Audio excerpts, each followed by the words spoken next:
played a few years previously.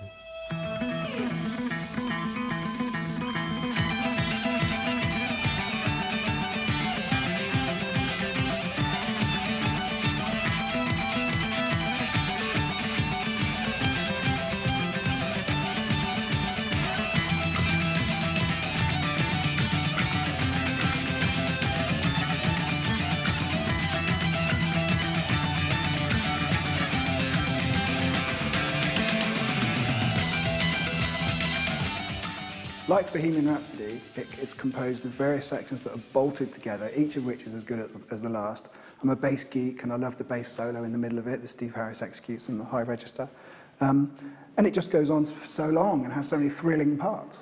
Phantom of the Opera is taken as a sort of as a point on that first album, pinpoints why Maiden are Maiden, and they are still huge, and so many of the other bands we look back at through rose-tinted spectacles, some of them.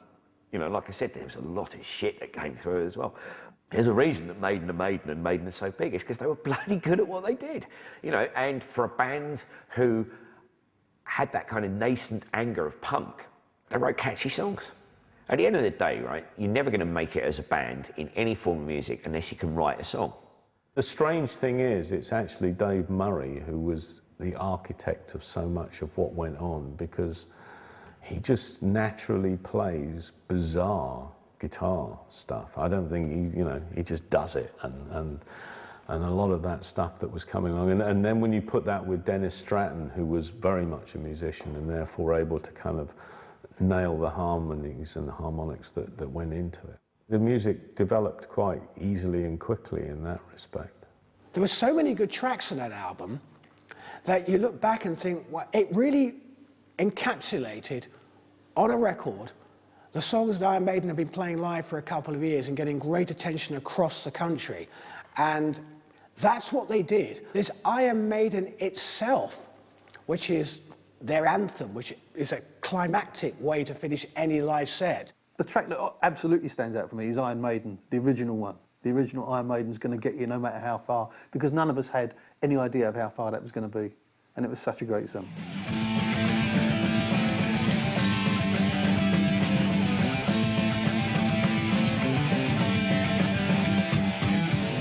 Come into my room, I want to show you all my wares. I just want to see out loud, I just want to stand and stare. See the ball begin to fall, as it falls upon the floor. Our leader can be born, our leader can be strong, come on. I will, wherever you are. Our leader is gonna get you, no matter how far. See the blood flow, watching it drip. I'm above my head.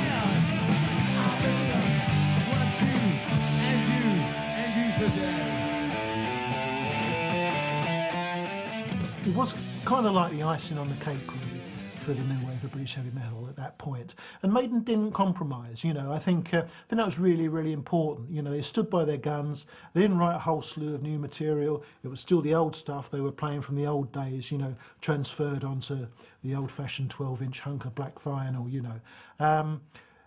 I think it's tremendous. And even today, you know, you can argue about the primitiveness of its sound and the, you know, the production values perhaps that are slightly lacking, but I think that, you know, that energy, enthusiasm, you know, still hits you, and it still comes from, well, the grooves as they would have been, you know, in the vinyl days, and I think it still stands up remarkably well today, and I think it stands up a little bit better perhaps than some of the more ambitious works that they undertook a little bit later on in their career. I think it was a fantastic debut.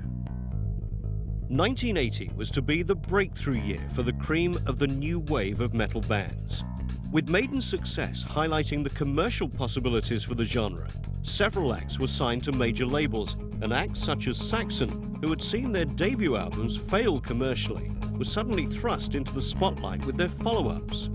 Wheels of Steel, released in May, hit the top 5 in the UK and remained on the charts for 29 weeks.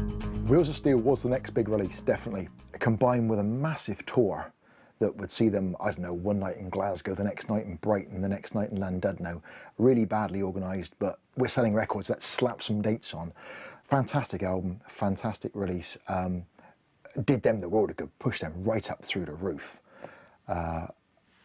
Very, very strong songs. Three good singles in Wheels of Steel, 747, and then Susie Hold On. Very, very good indeed. This was a band that was firing now.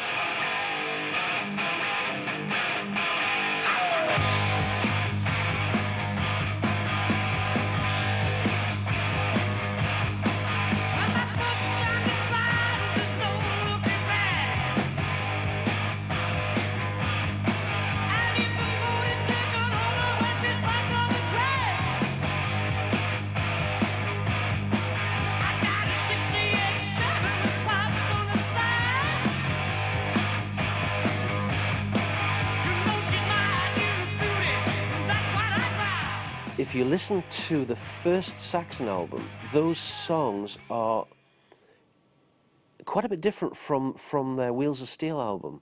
The Wheels of Steel album was definitely more mainstream rock, with an absolutely tremendous anthem, Wheels of Steel, which of course they did Top of the Pops with. And, you know, I remember watching them on Top of the Pops, you know, think to myself, this is great. You know, it really is a stonking song.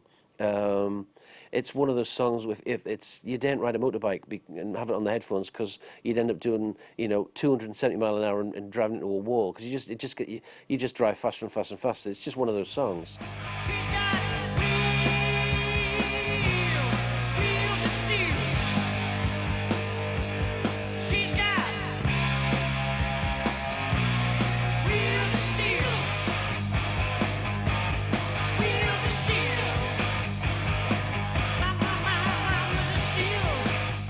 I don't think most bands, I mean, Leopard are different because obviously they always had one eye on what was the great catchy track. I don't think bands like Saxon and Iron Maiden went out of their way to write deliberately catchy material. I mean, there comes a point in a career where the record company are going, you've got to write a hit single. But when Saxon released Wheels of Steel, that wasn't the case. They were doing it naturally. It's how they wrote their songs, and they just happened to be catchy and very good. Samson also saw their fortunes change commercially with the release of their second album, Head On. With singer Bruce Dickinson having taken over vocal duties, the band's sound was now heavier, and the album hit the top 40 in June 1980. On a personal note, I like the second album the best, Head On, because that was a much better sound, and we had a producer in as much as that Tony Platt took it. We had 2 weeks pre-production, and we pulled apart each track and rebuilt it. The mixes weren't particularly good. They'd made the album, but it wasn't quite where they wanted it to be. And so my manager, Ralph Simon, suggested that I went in and mixed a few of the tracks and saw whether I could, you know, do anything more with them.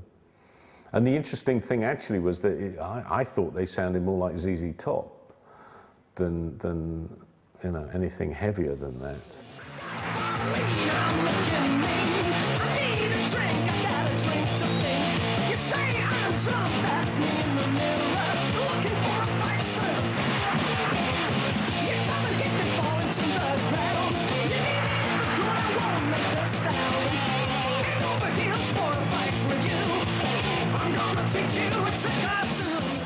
I worked very much on the songs with Samson. That was the main thing, was to try and bring the songs up to scratch, to try and tighten the music up a little bit, to make it as much in your face as I possibly could. It was an album for us that we were still in that knowledgeable absorption stage where we were absorbing influence from everywhere.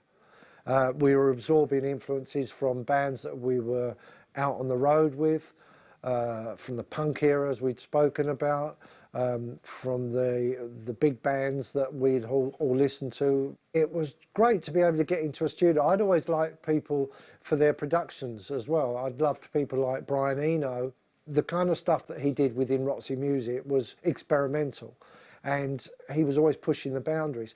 So for me, on a purely selfish note,